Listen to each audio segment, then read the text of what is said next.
जय हिंद दोस्तों स्वागत है आपका आपके अपने YouTube चैनल ज्ञानदेह होस्ट में। और इस वीडियो में मैं आपको बताने वाला हूं राजस्थान कर्मचारी चयन बोर्ड यानी कि RSM SSB computer instructor online form 2022 के बारे में कि कैसे आपको 10,157 पदों का फॉर्म फिलअप करना है। तो आप इस वीडियो को देखते रहिए। अभी जो आप वीडियो में देख पा रहे हो हमारी ऑफिशियल वेबसाइट jobsgyan.in है। इसका लिंक आपको इस वीडियो के डिस्क्रिप्शन में मिल जाएगा। जैसे आप ये लिंक ओपन करेंगे तो आपके सामने इस भर्ती के एलिजिबिलिटी के बारे में जानकारी आ जाएगी कि ये भर्ती कौन कौन सी पोस्ट पर निकाली है। बेसिकली ये भर्ती बेसिक कंप्यूटर इंस्ट्रक्टर और सीनियर कंप्यूटर इंस्ट्रक्टर की पोस्ट पर निकाली है। एज आपकी 18 से 40 साल के बीच रखी गई है। सैलरी आपको ये वाली दी जाएगी और एप्लीकेशन फीस भी आप यहाँ पर चेक कर सकते हैं। आप लोग इस फॉर्म को 9 मार्च 2022 तक भर पाएंगे और कौन सी पोस्ट पर अप्लाई करने के लिए क्या क्वालिफिकेशन मांगी है वो आपको यहाँ पर दी गई है। तो ये सब जानकारी आपको चेक करते हुए नीचे आना है और नीचे आकर के आपको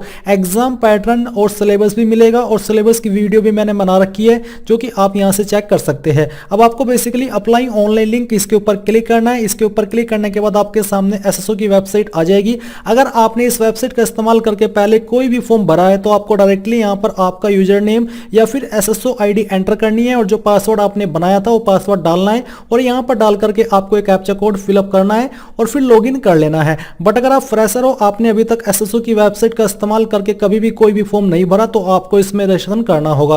रजिस्ट्रेशन करने के लिए आपको क्या करना है मैं आपको यहाँ पर पूरा प्रोसेस बताने वाला हूँ। अब गाइज मैं आपको बताना चाहूंगा अनअकैडमी के बारे में जो कि इंडिया का लार्जेस्ट लर्निंग प्लेटफॉर्म है। और यहाँ पर अनअकैडमी आपके लिए लेकर के आया है कॉम्बो वीक, जिसमें कि आपको यहाँ पर यूपीएससी सीएससी 2023 के अंदर जो आप कोर्सेज परचेज करेंगे इसमें काफी छूट मिल रही है जो कि फ्लैट 22% की ऑफ आपको डायरेक्टली मिलेगी। और अगर आप मेरे कोड अमजद 10 का इस्तेमाल करेंगे तो आपको अलग से 10% की छूट मिलेगी। और इस आपको ऑफर में क्या क्या मिलने वाला है वो आप यहां पर देख सकते हैं। इसके अलावा यहां पर यूपीएससी सीएससी बैचेस आपकी 9 फरवरी से स्टार्ट होने वाली है, जिनके बारे में अगर आप डिटेल में जानकारी जानना चाहते हैं तो आप इस नंबर पर कॉल करके भी जान सकते हैं जैसे कि कोई आपका एक्स्ट्रा सवाल हो। और यहां पर एक आइकॉनिक सब्सक्रिप्शन भी है जिसमें कि आपको ये सभी फायदे मिलेंगे, जिसमें कि स्टडी प्लानर होगा, open house with educator, mains Q&A and practice आपका रहेगा।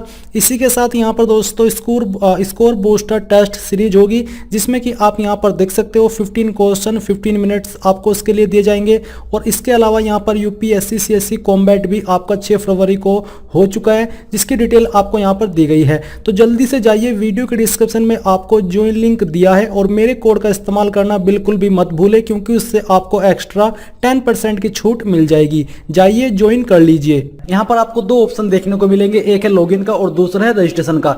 तो अगर आप पहले से इसके अंदर रजिस्टर्ड हो तो आपको यहाँ पर अपनी डिजिटल आइडेंटिटी पासवर्ड और कैप्चा डाल करके लॉगिन कर लेना है। पर अगर अभी आप फ्रेशर हो तो आपको पहले रजिस्ट्रेशन करना होगा। तो यहाँ पर आपको रजिस्ट्रेशन के ऊपर क्लिक कर देना है। अब क्लिक करने के बाद आपके सामने कुछ थोड़ा सा जो इंटरफेस है वो डिफरेंट होगा। यहाँ पर आप सिटीजन, उद्योग, गवर्नमेंट एम्प्लॉय और फेसबुक, गूगल, ट्विटर यानी कि ये ऑप्शन आपको दिए गए हैं जिनके माध्यम से आप इसके अंदर रजिस्टर्ड हो सकते हो। तो यहाँ पर आप जिस भी माध्यम से होना चाहते हो वो हो सकते हो। मैं आपको यहाँ पर गूगल का इस्तेमाल करके बताने वाला हूँ कि कैसे आप इसमें अकाउंट यानी कि रजिस्ट्रेशन कर पाओगे। तो यहाँ पर आप गूगल सेलेक्ट कर लीजिए। जैसे ही आप गूगल सेलेक्ट करोगे तो जो भी आप ईमेल आईडी यहाँ पर देना चाहते हो रजिस्ट्रेशन करने के लिए वो यहाँ से, अगर आपके पहले पीसी के अंदर बहुत सारी ईमेल आईडी है वो आपको सिलेक्ट करनी है, नहीं तो आपको अपनी ईमेल आईडी भर करके आगे मैं आपको बताता हूँ कि क्या करना होगा। तो यहाँ पर मैं अपनी ईमेल आईडी ये सिलेक्ट कर लेता हूँ। अब सिलेक्ट करने के बाद आपको इसका पासवर्ड यहाँ पर डालना होगा। जो भी पासवर्ड आपकी ईमेल आईडी का है वो आपको यहाँ पर भर देना है और फिर आपको नेक्स्ट के ऊपर क्लिक कर देना है। अब जैसे ही आप नेक्स्ट के ऊपर क्लिक करोगे तो आपकी वेबसाइट आपकी जो ईमेल आईडी है वो लॉगिन होगी। लॉगिन होने के बाद आपसे परमिशन मांगी जाएगी। तो अभी आप देखते रहिए, थोड़ा प्रोसेसिंग हो रही है। प्रोसेसिंग होते हुए मैं आपको दिखाना चाहता हूँ ताकि आप ये ना बोले कि आपने तो बीच में से इंफॉर्मेशन स्किप कर दी और फिर अपने आप फॉर्म को भर दिया। दोस्तों प्रोसेसिंग होने के बाद आपके सामने डिस्प्ले पर एक लिंक आएगा, आपको ऊपर वाले लिंक पर क्लिक कर देना है और क्लिक करने के बाद आप यहां पर कुछ इस तरह का इंटरफेस देख पाओगे जहां पर आपके जो ईमेल आईडी का यूजर नेम है वो यहां पर आ चुका है जैसा कि आप देख पा रहे हो। अब आपको यहां पर एक पासवर्ड सिलेक्ट करना होगा जो कि आपका मनपसंद होना चाहिए और इसमें आपका एक स्मॉल वर्ड, कैपिटल वर्ड और डिजिट और साथ ही एक स्पेशल वर्ड भी होना जरूरी है। और जो आपकी पासवर्ड की जो संख्या है वो 5 से लेकर 20 कैरेक्टर के बीच में होनी चाहिए। तो यहां पर मैं एक पासवर्ड सिलेक्ट कर लेता हूं, यानी कि भर लेता हूं। आपको भी अपनी मनपसंद के अनुसार यहां पर एक पासवर्ड भर लेना है। तो चलिए मैं यहां पर ये पासवर्ड भर करके दोबारा कंफर्म कर देता हूं। उसके बाद आता है मोबाइल नंबर। यहां पर आपको अपना मोबाइल नंबर फिलअप कर देना है जो कि वर्किंग होना चाहिए, और नीचे जो आपकी ईमेल आईडी है जिससे आपने रजिस्ट्रेशन किया है वो तो पहले से ही यहाँ पर अवेलेबल है। अब आपको क्या करना है, आपको नीचे रजिस्टर के ऊपर क्लिक कर देना है। रजिस्टर पर क्लिक करने के बाद आपके सामने कुछ इस तरह का अलर्ट आ जाएगा जहां पर दिया है registration successful for SSOID Amjad Malik 5। It is strongly recommended to change the password at first login. यानी कि जो आपका रजिस्ट्रेशन है वो सक्सेसफुल हो चुका है। साथ ही आपको ये भी रिकमेंड किया जा रहा है कि जब आप फर्स्ट लॉगिन करो तो आपको अपना पासवर्ड चेंज कर लेना चाहिए। तो यहाँ पर अब मैं ओके करता हूँ, और ओके करने के बाद जैसे ही आप ओके करोगे तो आपके सामने अब साइन इन का पेज ओपन होगा जो कि आपका सबसे पहले हुआ था। तो यहाँ पर आपको अपनी SSO ID भरनी है जो कि आपका यूजर नेम होगी और जो कि अभी आपने देखी है रजिस्ट्रेशन करने के बाद। अब यहाँ पर जो पासवर्ड आपने सिलेक्ट किया था अभी जो आपका रजिस्ट्रेशन है वो करते वक्त वो आपको भर देना है। फिर यहाँ पर जो कैप्चा कोड यानी कि जो सिक्योरिटी दी है, सिक्योरिटी नंबर दिया है, ये यहाँ पर आपको भर देना है। चलिए मैं यहाँ पर इसको भर देता हूँ, और भरने के बाद अब मैं यहाँ पर लॉगिन के ऊपर क्लिक कर देता हूँ। तो जैसे ही आप लॉगिन के ऊपर क्लिक करोगे तो आपके सामने कुछ इस तरह का इंटरफेस आ जाएगा जो कि अभी आप यहाँ पर देख पा रहे हो। यहाँ पर जो आपकी जो SSOID यानी कि यूजर नेम है, इसके बाद आपका फर्स्ट नेम है, तो यहाँ पर आपको अपना फर्स्ट नेम डाल देना है। अगर आपका कोई लास्ट नेम है वो डाल देना, वो भी आपको यहाँ पर फिलअप कर देना है। मैं आपको बता दूं कि जो आप यहाँ पर नेम फिलअप कर रहे हो ये नेम आपको अपनी 10th की मार्कशीट के अनुसार ही भरने होंगे। इसके बाद डेट ऑफ बर्थ, यहाँ से आपको अपनी डेट ऑफ बर्थ सिलेक्ट कर लेनी है। जो भी आपकी डेट ऑफ बर्थ है वो यहाँ से आपको इस प्रकार से सिलेक्ट कर लेनी है जैसे कि मैंने अभी यहाँ पर आपको सिलेक्ट करके दिखाया है। इसके बाद आपको अपना जेंडर सिलेक्ट करना है। फिर यहाँ पर आपका जो मोबाइल नंबर है वो तो आपने पहले ही भर दिया है। अब आता है टेलीफोन नंबर। क्या आप उसके अलावा कोई और नंबर भी देना चाहते हो तो आप वो यहाँ पर भर सकते हो। आपका पोस्टल एड्रेस क्या है, आपको यहाँ पर अपना पोस्टल एड्रेस भर देना है। यहाँ पर आपको अपना पोस्टल कोड फिलअप कर देना है। फिर इसके बाद आपको अपनी डिस्ट्रिक्ट यहाँ पर भर देनी है। इसके बाद यहाँ से आपको अपनी स्टेट सिलेक्ट कर लेनी है। जो भी आपकी स्टेट है वो आपको यहाँ से सिलेक्ट कर लेनी है। अब इसके बाद आपको यहाँ पर है बहामास ID इनरोलमेंट नंबर, तो ये आपके लिए नहीं है, और ये भी आपके आधार ID VID ये भी आप यहाँ से भर सकते हो अगर आप चाहो तो जैसे ही आप इसके ऊपर क्लिक करोगे तो यहाँ पर आप अपनी अपडेट आधार नंबर यानी कि अपनी जो आधार कार्ड की वर्चुअल ID है वो यहाँ पर भर सकते हो, और भरने के बाद आपको कंटिन्यू के ऊपर क्लिक कर देना है। और फिर जब आपकी सभी जानकारी भर जाए तो आपको अपडेट के ऊपर क्लिक कर देना है। अपडेट पर क्लिक करने के बाद प्रोसेसिंग होगी, और प्रोसेसिंग होने के बाद आप यहां पर देखोगे अलर्ट में your SSO profile has been updated successfully and a notification has been send through SMS and और ईमेल, यानी कि आपको एक नोटिफिकेशन मैसेज और मेल के माध्यम से भेज दिया गया है। अब आपको यहाँ पर ओके करना है। अब जब आप ओके कर लोगे तो आपके सामने आपके जो फॉर्म है उसका डैशबोर्ड ओपन हो जाएगा। अब आपके सामने कुछ ऐसा इंटरफेस आ जाएगा। अब यहाँ पर आपको क्या करना है, आपको रिक्रूटमेंट पोर्टल के ऊपर क्लिक करना है। अगर आप इसको यहाँ पर नहीं देख पा रहे हो तो आपको क्विक सर्च के अंदर REC इतना ही लिखना है, फिर आपके सामने रिक्रूटमेंट पोर्टल आ जाएगा। आपको इसके ऊपर क्लिक करना है। अब यहाँ पर दोस्तों आपको ऑनगोइंग रिक्रूटमेंट सेक्शन के अंदर नीचे की तरफ आना है, और आप यहाँ पर देखेंगे कंप्यूटर इंस्ट्रक्टर, तो आपको यहाँ पर अप्लाई नाउ के ऊपर क्लिक करना है। इसके ऊपर क्लिक करने के बाद आपके सामने इंटरफेस आ जाएगा कुछ ऐसा, जिसमें कि आपको सिलेक्ट करना है कि आप बेसिक कंप्यूटर इंस्ट्रक्टर की पोस्ट पर अप्लाई करना चाहते हैं या फिर सीनियर। तो यहाँ से मैं बेसिक कंप्यूटर इंस्ट्रक्टर सेलेक्ट करता हूं। इसको सेलेक्ट करने के बाद आपके सामने बेसिक डिटेल आ जाएगी। तो सबसे पहले आपको आपका नाम 10th की मार्कशीट के अनुसार एंटर करना है। देन यहाँ पर आपको आपका जेंडर सेलेक्ट करना है। फिर यहाँ पर जो भी आपका फादर नेम है ये आपको 10th की मार्कशीट के अनुसार ही भरना है। फिर इसके बाद आपको आपकी माता जी का नाम एंटर करना है। डेट ऑफ बर्थ आपकी जो भी है वो यहाँ पर आप कैलेंडर के ऊपर क्लिक करके सिलेक्ट करेंगे, पहले ईयर, इसके बाद में आपको मंथ, और फिर यहाँ से डे, तो आपकी DO भी आ जाएगी। कास्ट कैटेगरी आपकी कौन सी है वो आपको सिलेक्ट कर लेनी है। इसके बाद क्या आप EWS कैटेगरी से बिलोंग करते हैं, अगर हाँ तो यस कीजिए, नहीं तो आपको नो करना है। क्या आप स्पेशल एबल्ड कैटेगरी कैंडिडेट है यानी कि विकलांग, अगर आपकी इनमें से कोई कैटेगरी है तो सिलेक्ट कर लीजिए, नहीं तो नॉट एप्लीकेबल के ऊपर क्लिक कर दीजिए। फिर नीचे आता है रिलीजन, तो जो भी आपका रिलीजन है वो आपको यहाँ पर सिलेक्ट कर लेना है। मैरिटल स्टेटस आपका क्या है यहाँ से आपको बताना है, तो चलिए मैं यहाँ से अनमैरिड सेलेक्ट कर लेता हूँ। अगर आप अनमैरिड के अलावा अन्य कोई स्टेटस सेलेक्ट करते हैं तो आपको यहाँ पर आपके जो जीवन साथी है उसका नाम देना है, फिर आपको यहाँ पर जीवित पति पत्नी की संख्या बतानी है और आपको बच्चों की संख्या भी देनी होगी। और अगर आप अनमैरिड हो तो आपको यहाँ पर 00 फिल कर देना है। फिर मोबाइल नंबर यहाँ पर आपको एंटर करना है, ईमेल आईडी आपको यहाँ पर दी गई है और आधार आईडी अगर आप देना चाहते तो यहाँ पर दे सकते हैं, नहीं तो आप इसको खाली भी छोड़ सकते हैं। अब है अप्लाइंग फॉर, तो यहाँ पर आपसे पूछे कि क्या आप राजस्थान के अनुसूचित क्षेत्र से संबंधित है। अगर हाँ तो आपको यस करना है, नहीं तो नो कर देना है। अगर आप यहाँ पर यस करते हो तो आपके सामने कोई अतिरिक्त ऑप्शन तो नहीं आता, बट आपको यहाँ पर आपके स्टेटस के अकॉर्डिंग इसमें यस नो करना है। कोरस्पोंडेंस एड्रेस यानी कि प्रेजेंट एड्रेस, तो जो भी आपका प्रेजेंट एड्रेस है वो आप यहाँ पर फिल करेंगे। आपको पूरा एड्रेस यहाँ पर इन 3 लाइन के अंदर पूरा कर देना है। इसके बाद यहाँ से आपकी जो भी स्टेट है वो आप यहाँ पर सेलेक्ट करेंगे। तो चलिए मैं इसको सेलेक्ट करता हूँ। फिर डिस्ट्रिक्ट आपकी जो भी है वो यहाँ से सेलेक्ट कर लीजिए। आपके सिटी विलेज टाउन का नाम जो भी है वो यहाँ पर आप एंटर कर दीजिए।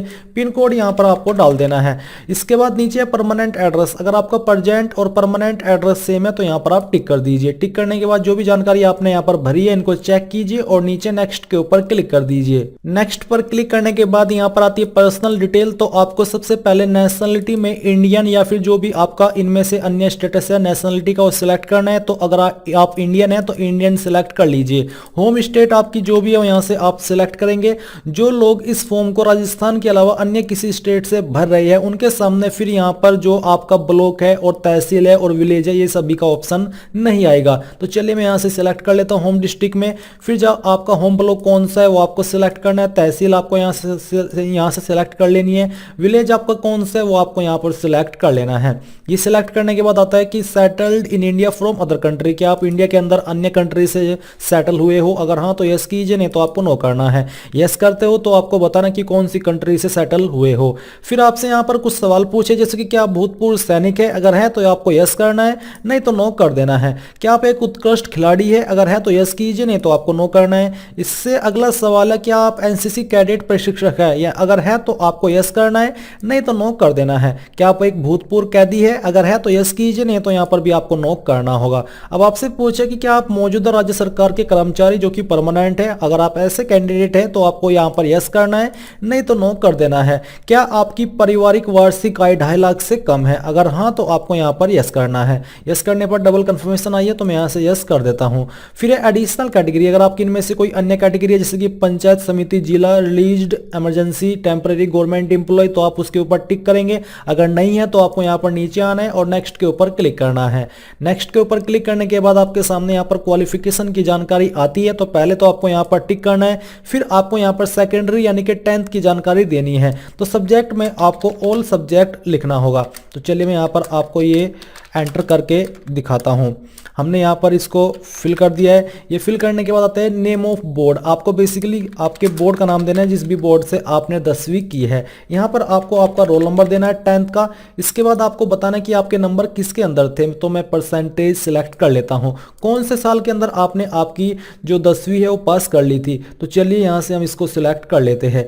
ये सिलेक्ट करने के बाद यहाँ पर दोस्तों आपको परसेंटेज या प्रतिशत या फिर ग्रेड भरनी है। तो चलिए मैं यहाँ पर ये भर देता हूँ। फिर आते हैं सीनियर सेकेंडरी। तो आपने सीनियर सेकेंडरी यानी कि 12वीं कौन से सब्जेक्ट से की है। पीसीएम, पीसीबी, आर्ट्स, आर्ट्स या फिर कॉमर्स। तो जो भी आपका सब्जेक्ट था वो आपको यहाँ पर एंटर करना है। इसके बाद आपको यहाँ पर आपके बोर्ड का नाम एंटर करना है। जो आपका रोल नंबर था वो यहाँ पर आपको एंटर करना होगा। फिर यहाँ पर सेम वे में बताना कि किसके अंदर आपके नंबर थे, कौन से साल के अंदर आपने आपकी पास कर ली थी 12वीं, वो आपको बताना है और परसेंटेज यहाँ पर आपको एंटर कर देनी है। तीसरी क्वालिफिकेशन आती है आपकी ये वाली जो कि कंपलसरी है। इनमें से कोई एक क्वालिफिकेशन आपके पास होनी चाहिए।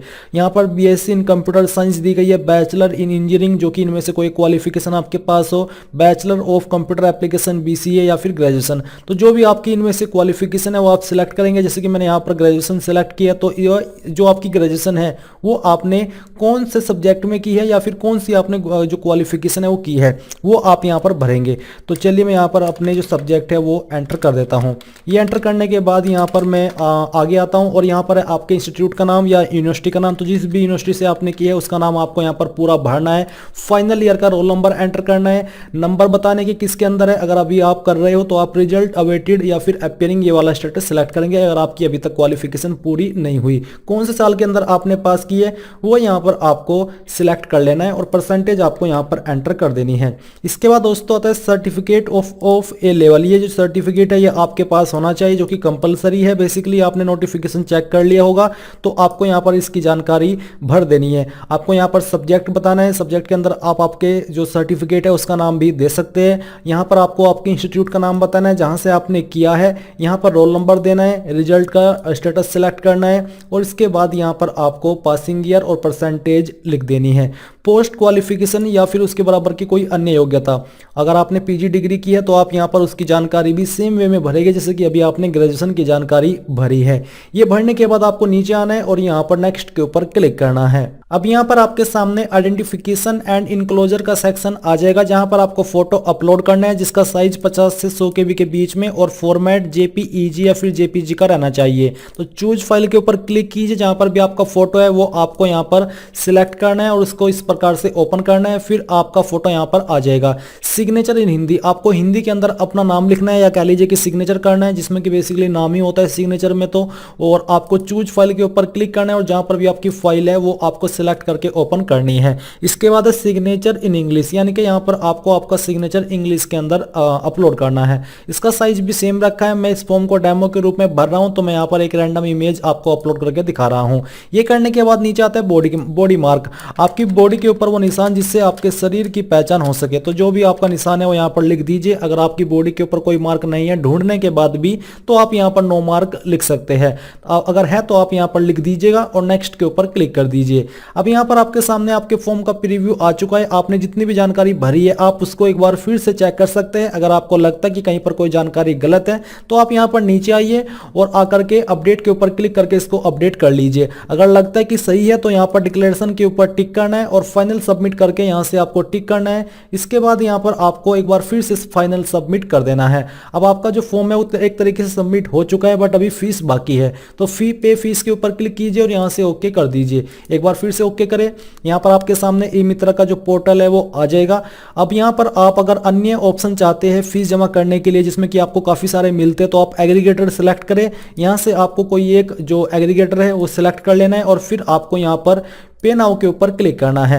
पे नाउ के ऊपर क्लिक करने के बाद यहाँ पर दोस्तों आपको पेमेंट के पेज पर ट्रांसफर किया जाएगा। आपके सामने कुछ ऐसा इंटरफेस आ चुका है। अगर आप कार्ड्स के माध्यम से करना चाहते तो यहाँ पर क्लिक करेंगे। अगर आप नेट बैंकिंग के माध्यम से करना चाहते तो आप यहाँ पर क्लिक करेंगे।